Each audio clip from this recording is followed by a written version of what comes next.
And Tooth by Rebecca Roanhorse. First class ain't what it used to be, so it's not like you're missing out. That's the lie Zelda tells herself as she shifts in her economy middle seat, trying to get comfortable. The stranger on her right is sleeping. Big snores dribbling from an open mouth, showcasing some seriously subpar dental work, and her brother, Atticus, has claimed the aisle seat. She doesn't begrudge Atticus the space to stretch out. 6'4" needs the legroom. She watches the flight attendant move through the promised land up front, offering rows 1 through 3 single servings of protein cookies and snack bags of baked pea pods. Baked pea pods? What kind of stuff is that? When she and Atticus used to fly first class, they were always getting a real meal with cutlery and everything. Not that she could eat it, but it was the thought that counted. The respect. Used to be their line of work was appreciated. Used to be when a client called begging for a little supernatural wet work, a hunter could demand pretty much anything they wanted. Rich idiots would break the bank for someone with Zelda's and Atticus's talents to save them from whatever awful horror they'd conjured up. There was this one time this golf pro out in Temecula shot his ex-wife, but she refused to die. He'd panicked, put another half dozen holes in her like he was Rambo, but she kept getting back up. It's real ghoul stuff. The man had called the hotline sobbing, ready to confess all and turn himself into the police if only his ex would stop wriggling. Zelda had handled that like the professional she was. Talked the man down, told him they'd be there by nightfall, and to just keep his old lady locked up until she and Atticus could arrive. He'd paid for first class. But in the end, it hadn't mattered because the dumb bastard hadn't listened. Instead of waiting for the professionals, he'd tried some internet remedy that said throwing salt at a corpse would keep it down, when every true hunter knows it's grave dirt or nothing. Got his face eaten for the effort. But face eaters aren't the usual in their line of work. Most monsters are run-of-the-mill. Haints that need blessing down, river spirits that some greedy land developer riled up once, a poltergeist that was terrorizing some poor condo board. And while some tick-tocking amateur had led the Temecula golf pro astray, most of the time the internet got it depressingly right. Seems like more and more these days people rid themselves of the supernatural on their own. Weekend warriors with flamethrowers, AKs, and some basic YouTube skills were making the art of monster hunting passé. It used to be a finesse business that required a special skill set. Now it was all do-it-yourselfers. We there yet? Atticus asks, slipping off his headphones. On cue, the overhead crackles, and the flight attendant informs them the plane is beginning its descent. Atticus winks at his sister like he saw that coming. Maybe he did. He always been able to see things others can't. Mama calls it the eye.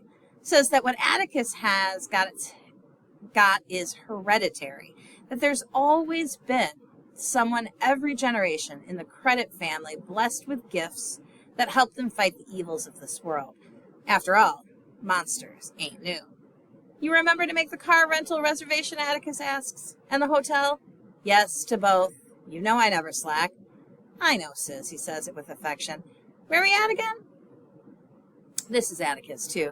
Can't be bothered to remember where they are, even though it says Dallas on his ticket, same as Zelda's. Mama said it because he's living in two worlds most of the time, ours and theirs. People like that aren't so good with mundane things like eating 3 squares and remembering where they are, so that's Zelda's job. Take care of her little brother, handle the details, and be the tooth to Atticus's eye. Because seeing ain't the only power that runs in the family, and where there's light, there's also got to be some dark. The plane cuts through low clouds and the rumble of thunder. The ticket says Dallas, but their destination is really somewhere west of Fort Worth. Soon, Zelda's steering an F-150 into a sky streaked the color of old blood by the setting sun. Streetlights flicker to life just as the dark clouds blister and break, rain hammering the roof of the truck. An endless line of 18-wheelers sends wave after wave of tsunamis against the windshield, turning visibility to shit, but the big rigs thin out as they leave the sprawling suburbs. It's full dark outside by the time Zelda picks up a rural route that cuts through some of the flattest, emptiest land she's ever seen. Under the steady thump of rain, the GPS leads them deep into cow country. The road winds through a series of one-traffic light towns, each as full of the dead and dying as any graveyard Zelda's traps and bad cops. But all she spies are dilapidated storefronts and neon-signed dollar stores. Another hour and Zelda's pulling the truck up a long dirt road, tires rolling over dips and drops deep enough to rattle her teeth. A burst of lightning fires up the night sky, edging a big old farmhouse in a halo of light. Their destination looks like it was plucked from an old painting. Maybe that one with the girl in the field reaching for something she ain't never gonna get. The house has 3 stories of gray wooden planks, a peaked roof, and a columned porch. Another flash illuminates a yellow cornfield and a hill of derelict farm tools. Zelda's pretty sure she spots the rusted-out frame of an old tractor out there, too. This is some real Children of the Corn shit, she mutters, thinking between the storm and the dark and the absolute lack of anything good, they've stumbled into her own personal nightmare. She's a California girl, preferring a hot sun and streaks thick with prefabs over this nothing and nowhere. Why'd we take this job again? Living ain't free, Atticus says. Neither is dying. Her brother chuckles, his voice a deep rumble that twins the thunder. He rouses himself enough to look around. As his posture sharpens, so does his whole being, like he's coming into focus, like that laconic man-child on the plane was all surface, and he's peeling it back inch by inch as they get closer to whatever's waiting for them in that big old house. You feel anything? Zelda asks, already tense, happy that Atticus is here to do the seeing, knowing that she'll be the one to do the biting. Not sure. Could be. He gives his sister a look. Or it could be your energy interfering. Maybe after we meet the client, you take a walk and give me a little space.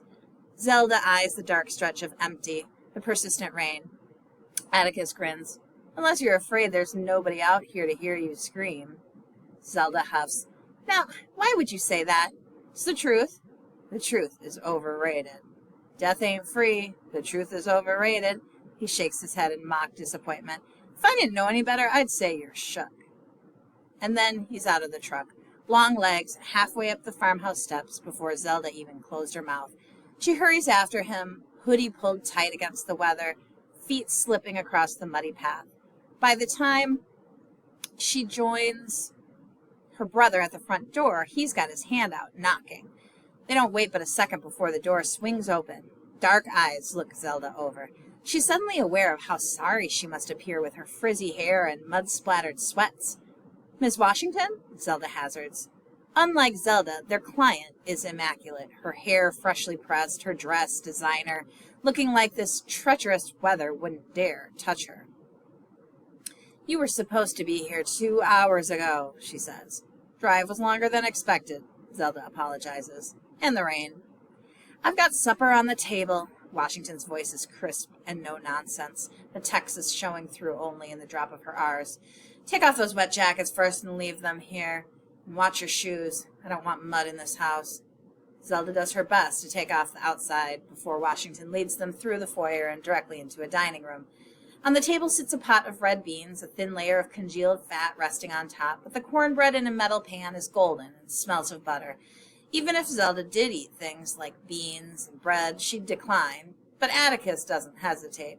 6'4", stays hungry, and she's never known her brother to turn down a free meal. Washington watches Atticus fill a plate, a small, satisfied smile curling her lips. Maybe it's only the woman taking pride in her cooking, but something about it is enough to raise Zelda's hackles. Washington senses her looking, her judging, and, cool as can be, raises a questioning eyebrow. Zelda's a professional, has no intention of insulting the woman in her own house, and when they're here to do a job and get paid, so she smiles and looks away, and sees dolls. Everywhere. Dolls. In a bookcase, in a custom cabinet, on the mantel. Most are porcelain, but there's a handful of paper dolls captured behind glass and some ancient-looking vinyl dolls with jointed limbs arranged in various poses beside them. There's even a shelf of corncob dolls and gingham dresses and woven hats like Grandma Credit used to have. You a collector? Zelda asks, trying for polite. The painted faces staring back at her are unsettling, and she can't quite suppress the shiver that works its way down her back. Big bad monster hunter, but she remembers that talking test job. the child-sized acts, and the all too adult-sized bodies. After that, nobody could blame her for not liking dolls. I'm a creator, not a collector. There's a difference. Washington sounds mildly insulted. She pulls out a menthol cigarette from a green hard pack and lights it. You can have a look if you want. There's a tap of feet, and a little girl comes trundling into the room. She's more than 6, maybe 7, with braided pigtails and cat print leggings. She's wearing one of those old-fashioned boots with a metal brace that makes her drag her foot, but that doesn't stop her from beelining to Washington. She peers out at Zelda from behind the older woman's chair. Zelda waves. The girl, shy, waves back. What did I tell you about guests? Washington says, voice sharp with disapproval, as she drags the girl forward and shakes her by her chubby arms. Go on, and don't come out until I say so. The girl ducks her head and limps back the way she came.